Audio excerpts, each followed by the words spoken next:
Lévitique chapitre 1er.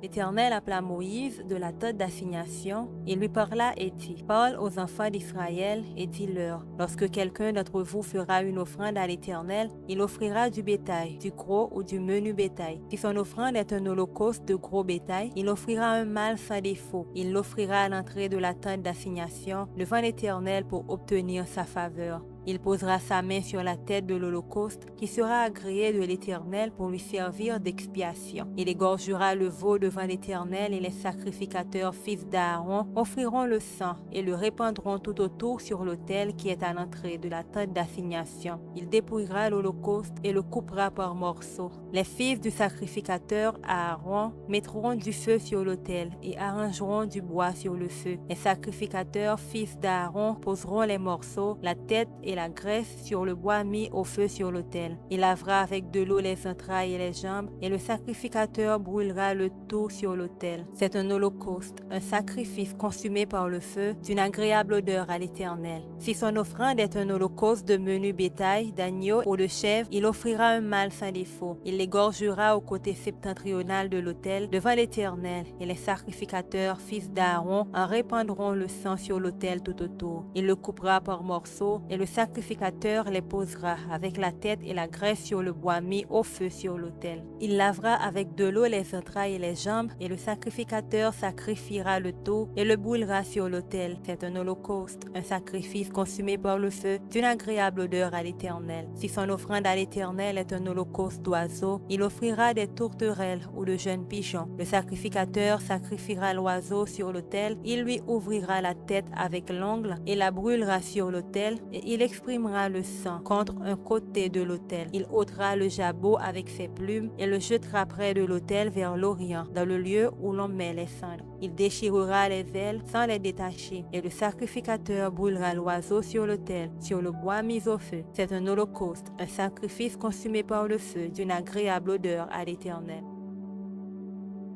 Chapitre 2.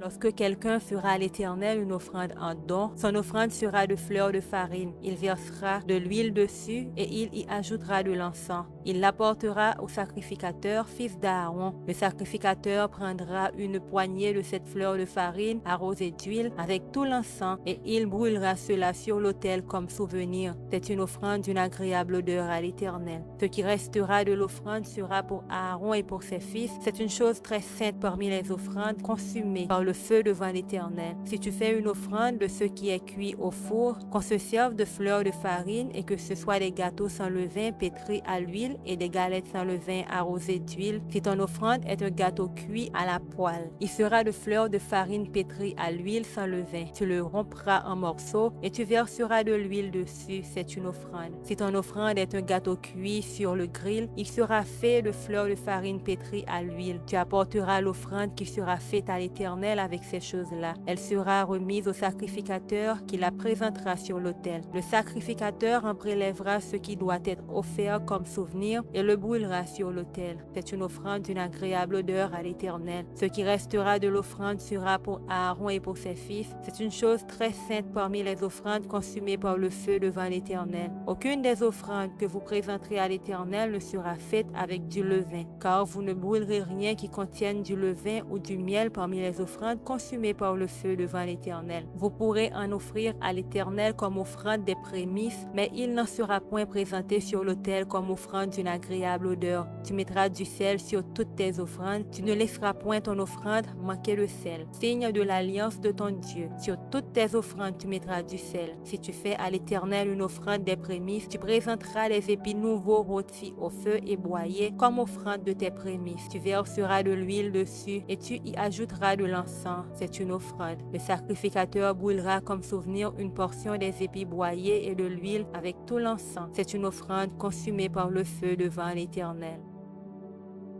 Chapitre 3.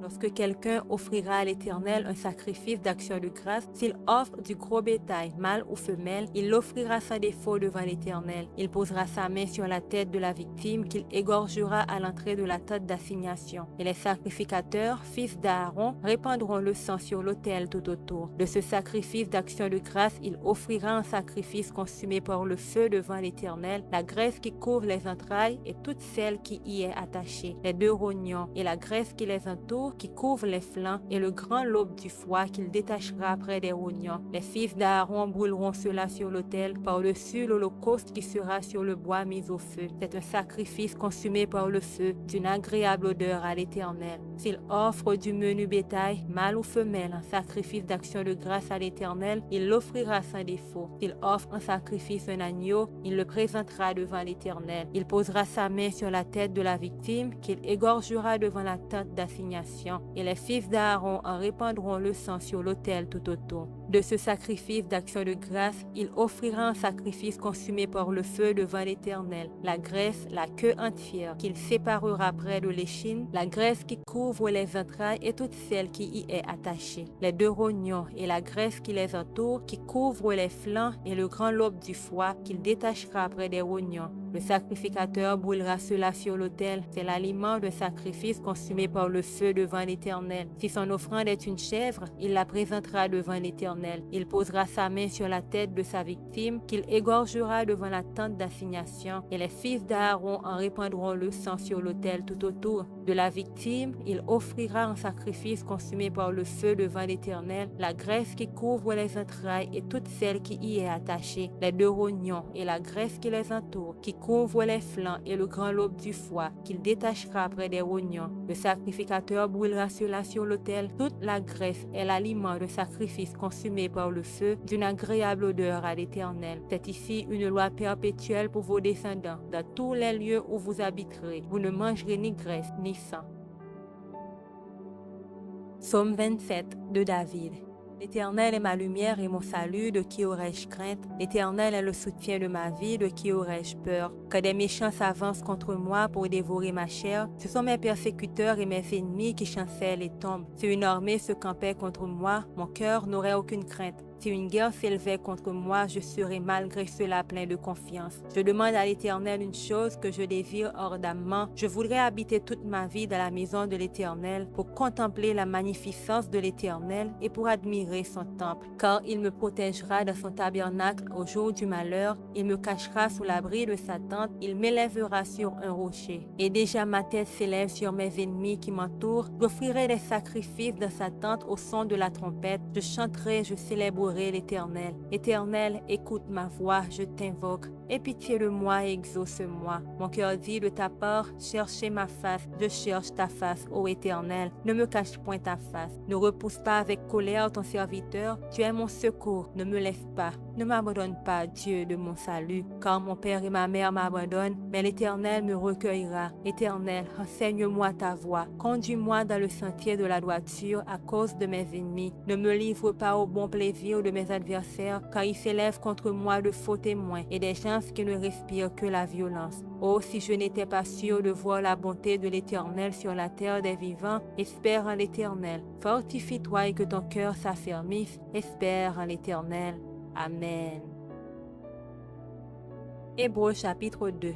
C'est pourquoi nous devons d'autant plus nous attacher aux choses que nous avons entendues, de peur que nous ne soyons emportés loin d'elles. Car si la parole annoncée par des anges a eu son effet, et si toute transgression et toute désobéissance a reçu une juste rétribution, comment échapperons-nous en négligeant un si grand salut qui, annoncé d'abord par le Seigneur, nous a été confirmé par ceux qui l'ont entendu? Dieu appuyant leur témoignage par des signes, des prodiges et divers miracles, et par les dons du Saint-Esprit distribués selon sa volonté. En effet, ce n'est pas à des anges que Dieu a soumis le monde à venir dont nous parlons. Or, quelqu'un a rendu quelque part ce témoignage. Qu'est-ce que l'homme pour que tu te souviennes de lui, ou le Fils de l'homme pour que tu prennes soin de lui? Tu l'as abaissé pour un peu de temps au-dessous des anges. Tu l'as couronné de gloire et d'honneur. Tu as mis toutes choses sous ses pieds. En effet, en lui soumettant toutes choses, Dieu n'a rien laissé qui ne lui fût soumis. Cependant, nous ne voyons pas encore maintenant que toutes choses lui soient soumises. Mais celui qui a été abaissé pour un peu de temps au-dessous des anges, Jésus, nous le voyons couronné de gloire et d'honneur à cause de la mort qu'il a soufferte, afin que, par la grâce de Dieu, il souffrit la mort pour tous. Il convenait en effet que celui pour qui et par qui sont toutes choses et qui voulait conduire à la gloire beaucoup de fils, éleva à la perfection par les souffrances le prince de leur salut. Car celui qui sanctifie et ceux qui sont sanctifiés sont tous issus d'un seul. C'est pourquoi il n'a pas honte de les appeler frères. Lorsqu'il dit « J'annoncerai ton nom à mes frères, je te célébrerai au milieu de l'assemblée. Et encore, je me confierai en toi.